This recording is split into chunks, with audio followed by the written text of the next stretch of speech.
चलिए आज जैन धर्म को समझते हैं। ये है विजेताओं का मार्ग। जैन शब्द असल में जिन से बना है और जिन का मतलब होता है विजेता। पर ये विजय किसी और पर नहीं बल्कि खुद के मन और इंद्रियों पर पाने की बात है। जैन धर्म यही आत्म विजय का रास्ता दिखाता है। ये भारत की एक बहुत पुरानी श्रमण परंपरा है और इस धर्म का मूल मंत्र है अहिंसा परमो धर्मः, यानी अहिंसा ही सबसे बड़ा धर्म है। अहिंसा का मतलब सिर्फ शारीरिक हिंसा नहीं बल्कि मन, वचन और कर्म तीनों से किसी को दुख ना देना। जैन धर्म इन 5 महाव्रतों पर आधारित है। इनमें से 5वां व्रत अपरिग्रह महावीर ने जोड़ा था। तो इन सभी सिद्धांतों के केंद्र में क्या है? वो है आत्मा की यात्रा।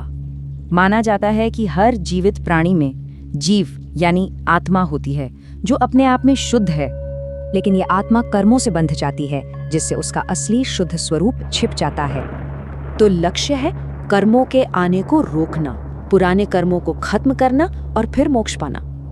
और मोक्ष तक पहुंचने का रास्ता दिखाते हैं ये त्रिरत्न, यानी सही श्रद्धा, सही ज्ञान और सही आचरण। तो सवाल है कि इस रास्ते पर प्रकाश किसने डाला?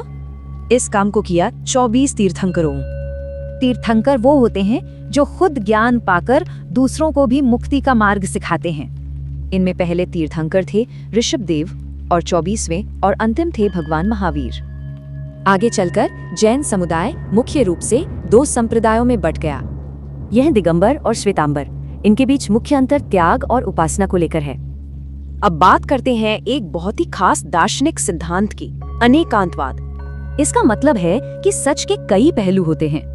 इसे एक तरह की वैचारिक अहिंसा भी कह सकते हैं। तो सोचने वाली बात यह है कि आज के दौर में अहिंसा और अलग अलग नजरियों का सम्मान कितना जरूरी है।